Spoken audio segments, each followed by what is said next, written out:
तो सोचिए जरा, क्या हो अगर आपका देखना सिर्फ देखना ना हो, बल्कि हर चीज को अपने अंदर समा लेना हो। व्हाट इफ एक पोएट की नजर इतनी तेज हो कि वो पूरी दुनिया को निगल जाए और पीछे सिर्फ राख बचे। वेलकम स्टूडेंट्स, आज हम कमला दास की एक ऐसी ही पावरफुल और थोड़ी shocking poem the internalisation of all being को समझेंगे और देखेंगे कि कवि होने का असली मतलब क्या होता है। लेकिन इस अमेजिंग पोम की लाइंस में गोता लगाने से पहले ये ज़रूरी है कि हम उस शख्स को समझें जिसके दिमाग से ये लफ्ज़ निकले हैं। कमला दास को समझे बिना उनकी पोइट्री की गहराई तक पहुंचना, इट्स ऑलमोस्ट इम्पॉसिबल, क्योंकि उनके लिए लाइफ और आर्ट वो अलग अलग नहीं।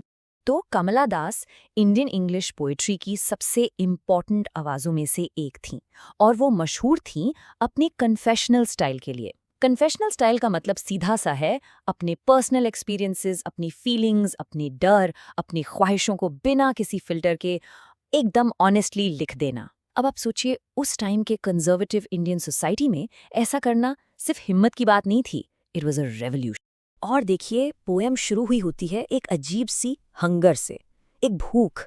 लेकिन ये पेट की भूख नहीं है, ये एक लालच है, एक ऐसी ज़रूरत जो दुनिया की हर चीज़ को, हर नज़ारे को, हर इंसान को अपने अंदर टेक इन कर लेना चाहती है, जज्ब कर लेना चाहती है। पोएम के पहले ही हिस्से में दास एक ऐसा आइडिया सामने रखती हैं जो आपको हिला देगा।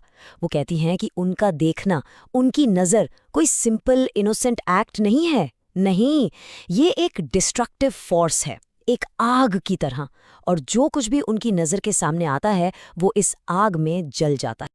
यहाँ ये फॉरेस्ट फायर का मेटाफर जो यूज़ किया गया है ना, ये वाओ, इट्स सो पावरफुल। जैसे जंगल की आग अपने रास्ते में आने वाली हर चीज़ को जलाकर और भी ज़्यादा वाइल्ड और ब्राइट हो जाती है, बिल्कुल वैसे ही पोएट की नज़र, उनकी गेज़ हर चीज़ को कंज्यूम कर लेती है, निगल जाती है। यहाँ देखना एक तरह से बर्बाद करना है। और वो क्या देखती है? रोज़मर्रा की जिंदगी। एक प्रैम में बैठा बच्चा, एक पेड़ के पीछे खड़े लवर्स, हाथ में पेपर लिए एक बुजुर्ग आदमी। उन लोगों के लिए पोएट बस एक अनजान शख्स है जो पास से गुजर रहा है। लेकिन दास उन्हें जैसे वॉर्न कर रही हैं कि जो असल में हो रहा है वो उनकी सोच से कहीं ज्यादा अग्रेसिव है। अब यहाँ आग का मेटाफर और भी पर्सनल हो जाता है। वो कहती हैं, my eyes lick at you like flames. Just imagine that image. ये सिर्फ देखना नहीं है, ये आग की लपटों की तरह छूना है। और सिर्फ आंखें नहीं, उनकी नर्व्स, यानी उनका पूरा अस्तित्व, उनका पूरा बीइंग इस एक्सपीरियंस को अपने अंदर निगल रहा है। तो इस डिस्ट्रक्टिव ऑब्जर्वेशन का एंड रिजल्ट क्या है? बाहरी दुनिया में क्या बचता है? सिर्फ स्मॉल हीप्स ऑफ ऐश, राख के छोटे छोटे ढेर। बस ऐसा लगता है जैसे वो लोग, वो नज़ारे सब जल के फना हो गए हैं, as if they've been erased from the world. लेकिन रुकिए, कहानी यहाँ ख़त्म नहीं होती। इनफैक्ट यहाँ से पोएम में एक ब्रिलियंट ट्विस्ट आता है। ये जो तबाही है ना, ये सिर्फ बाहर की है।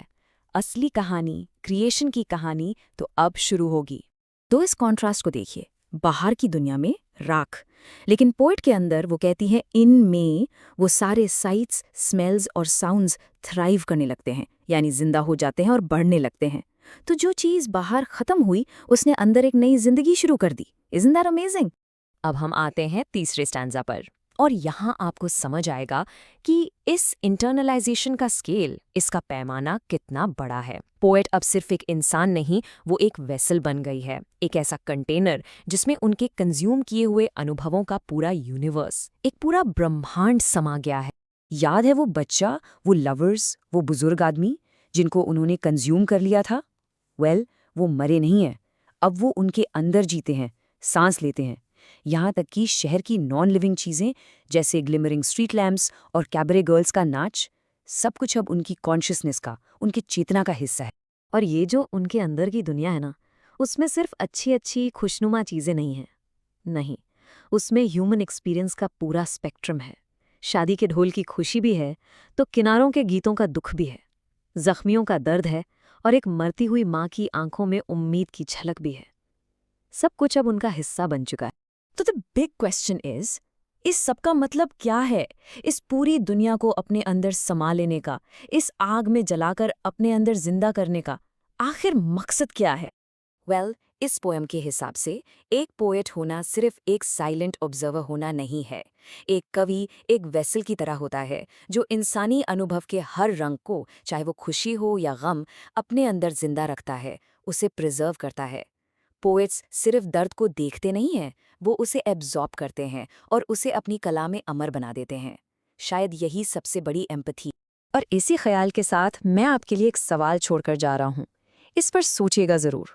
क्या एक कवि सिर्फ दुनिया को ऑब्जर्व करता है, या उसे ऑब्जर्व करते करते, उसे अपने अंदर समेटते समेटते वो आखिर में खुद ही दुनिया बन जाता है? अगर आपको ये डिटेल्ड एनालिसिस पसंद आया तो ऐसी और कंटेंट के लिए ज़रूर सब्सक्राइब करें। Thank you.